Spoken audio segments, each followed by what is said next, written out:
Timcast IRL will be live in Miami with Patrick Bet David, Donald Trump Jr., Matt Gaetz, and Luke Rudkowski. Join us there. Get your tickets by clicking the link in the description below or by going to timcast.com.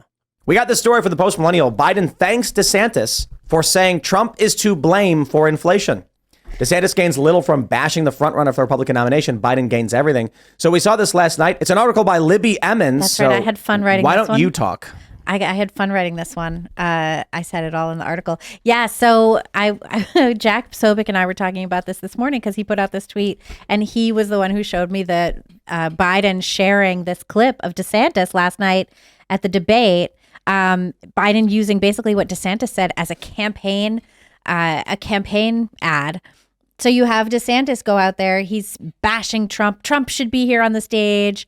You know, basically just insulted that Trump isn't there to take him seriously. And blamed Republicans for the inflation. Blamed which is Republicans not for inflation. Correct. Blamed Trump for inflation. Said that Trump adding $7.8 trillion to the national debt while he was in office is what leads to inflation now.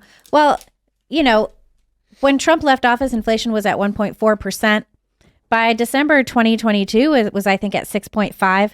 Right now, it's at like 3.67. Mm-hmm. So Biden is saying, oh, it's better than it was. But it's only better than it was after he jacked it up ridiculously. And it's still twice as high as it was when Trump was in office. And the national debt, like adding, if you scroll down, you could see the numbers of the national debt. Like there's large numbers. Trump brought the national debt up to like 32 trillion something, up from 32 trillion something. Now it's over 33 trillion. So, you know, and it's also hard to get these numbers. Like I was digging around trying to find the national debt numbers, and it's like just these continuous clicking clocks of money just getting spent constantly. Well, wait, this math doesn't add up. Trump, does it not add up? No, it doesn't. Trump added 7.8 trillion, bringing the national debt to 32.5 trillion from 32.5 trillion. 32.534. Yeah, those are billions. Those are billions. Yeah, so the trillion. That's my screw up. I apologize. But the numbers are so large that it's hard to I also failed at helping my But I would like to say, evening. first and foremost, Donald Trump has some responsibility for inflation. That's a fact. However, when it came to the spending, it was not just Donald Trump who did it. It was all of Congress. It was governors, and basically everybody but a small handful of people like Thomas Massie were in favor of this massive spending because of the COVID crisis. That being said, if you there was an economic chart we put up a long time ago. I know it's been a while. You can find it. The moment Joe Biden starts signing executive orders, we see a massive explosion in inflation and a decrease in wages. And so this is you can look at the charts tracking inflation. Biden gets elected, it's fine. Biden signs a bunch of executive orders, it starts skyrocketing. Whatever it is he was reversing and changed had a bigger impact on just the debt. Ron DeSantis, it was a gaffe to come out and accuse Donald Trump of simply because of the debt, it's his fault. He's so desperate to throw tomatoes at Trump that he's fueling Joe Biden's talking points. Don't do it, man. It's not even that strong of a talking point. Yes, that's correct. Well, there you go. But also, make it easy for Biden. This is going to be a Biden campaign ad, and, it's going to come out of the White House, and it's going to be on the debate stage when Biden and Trump face off again. Yeah, and also, the amount of the national debt that Biden is spending is more than Trump and I think Obama combined, as well as his number of executive orders is more than Trump. So it is pretty shocking that this is what they're doing. And they're doing it because they can't stand that they don't have a shot against this man. Well, the money supply is decreasing tremendously and rapidly. Y'all are going to be in for a wild ride, man, if you look at this one. Let me see. Can I make this more visible? This is the M1 money stock. This is the billions of dollars in circulation. And you can see around COVID, it went up a lot. Well, this is because they turned savings accounts into checking accounts. Yeah, which is insane. Yeah. And then after that, it just keeps going up and up, and then it starts dropping precipitously. Not a good thing to just turn. None of this is good. Skyrocketing up and then starting to drop off. It's almost the worst thing you could do in this situation. Instability is the problem. Mm-hmm. But thanks, Joe Biden. I don't do much shopping at brick and mortars besides the grocery store, but when I visit my grandmother, she likes to go out and take me to buy a shirt or something like that. And we went to, she lives in Miami, we went to a Ross the other day, and we walked in, and the line was 50 people deep. Whoa. On the middle of a weekday. At a Well, Ross? because there's no one At a there. Ross. There's no one working. No one working. That's definitely fair. But the amount of people that were there purchasing and were intent on purchasing because they didn't mind waiting in line was insane. So we went next door to TJ Maxx instead. The line was even longer. Yeah.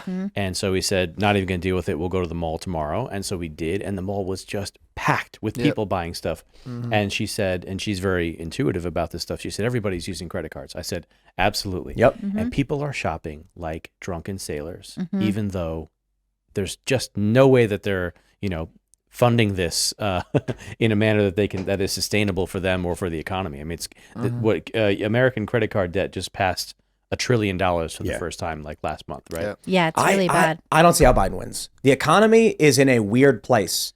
Like the numbers are all over the place. Yeah, weird. Because you've got some metrics that seemingly are good, giving the press an open door to be like, look how great the economy is. Meanwhile, regular people can't buy groceries. And so you're getting conflicting messages. You get one person saying, no, these numbers are good. These are bad. I'm not a finance guy. It's in a weird place. People are struggling and living paycheck to paycheck, and credit card debt is through the roof. Student loans are probably going to implode soon. Joe Biden can't think straight. Democrats don't like him. How does this guy run? He's got to drop out. I don't. Well, think that's what Newsom is here for. Yeah, well, should I go on and predict it now or what? I don't think that the average person. Again, I talked about luxury beliefs earlier today. I think that the average person is detached from the problems. If they're not directly affecting them, I don't think that they believe that the problems are real for other people. And I think that if that people tend to put their head in the sand and try to hide from the problems as much as they can. People don't want to hear, oh, this is bad. People don't want to hear, oh, that's bad. And I really think that people will say, well, if we just vote for the people that say they're going to make it nice and we don't vote for the bad people, then it'll be okay. The average American that doesn't pay close attention to, alternative news or anything, that pays attention to regular news, they truly believe, and they're fed the same propaganda all the time, that the quote unquote deplorables are actually a major threat to the United States, that the deplorables and Donald Trump or Republicans, because it doesn't matter that it's Trump. Like as much as people will glob onto Trump and say he's the guy, it doesn't matter that it's Trump. It's someone that has an agenda that is opposed to the establishment. So if it were Vivek to get into the position of running, they would slime Vivek in the exact same way that they've slimed Donald Trump. It probably wouldn't stick as well because Vivek is a different guy, but still they would use all of the same. Well, they've been doing that with DeSantis, right? Like as soon as DeSantis says anything, they're like, oh, he's a white supremacist. There are Nazis in Florida. Yeah. And so that's DeSantis' fault. Yes. Yeah. And meanwhile, a bunch of those guys came down from Maine, from what I understand. Yeah. But yeah, they are going to smear DeSantis. And so what that ended up doing was it took that whole DeSantis is more electable argument and it sort of showed that to be false, because whoever is put out on the GOP stage is going to be painted with the broad brush of, anti-Semitism, homophobia, transphobia, and white supremacy and privilege. And the average person that wants the drama to stop doesn't realize that the drama is created by the left for a reason. There were tons of people that say, oh, it was Donald Trump or whatever, but it's dialectics. It is a dialectical movement created by the left. The left creates the problem, then they offer the solution that moves the society in the direction that they want. Liberalism doesn't do that. Yeah, I mean, it's pretty interesting too, because I was watching the Bill O'Reilly Tucker Carlson interview on X, and I was telling you guys about it before the show. It was really fascinating to watch because these are two guys who have been doing news from a conservative network for years, both of whom lost their jobs at that network because they, we don't know why Bill O'Reilly lost his job, but because they seem to have gone too far or whatever, and have ended up migrating to independent media. So they were talking about independent media, which was fascinating because, here we are, we do independent media. But they were also talking about how we are in an age of like discord. Yeah. How we're in an age where things are getting all screwed up. And that you have the progressive left is in bed with the press. So the press is pushing all of this stuff, and regular Americans who, don't tend to, believe that they're being lied to necessarily, are looking at this and saying like, oh, I'm going to believe the New York Times and the Washington Post and NPR, just like an NBC and CBS, just like I always did.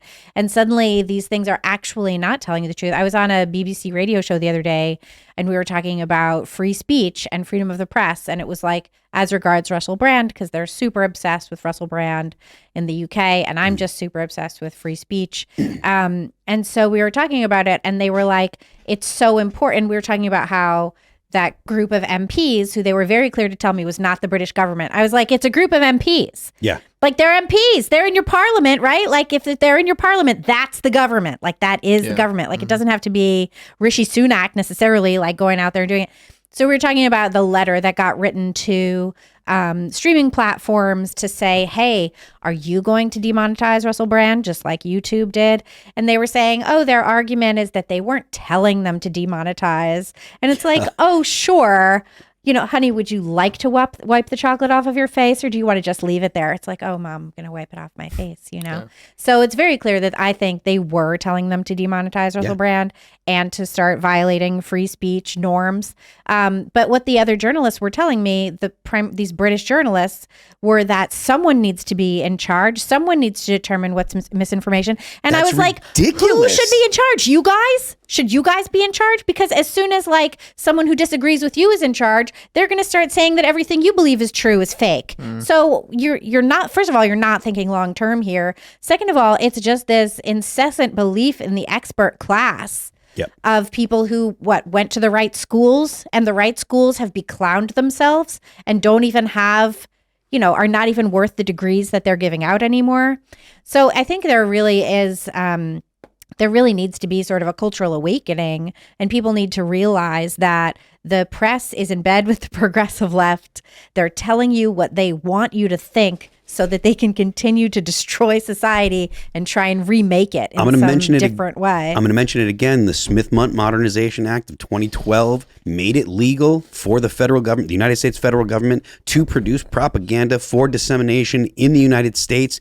That happened at the same time that the smartphone reached market saturation. Yeah. So everybody had the internet in their pocket. The most powerful mind control device ever devised was built into your smartphone. The like button will make people behave in crazy ways.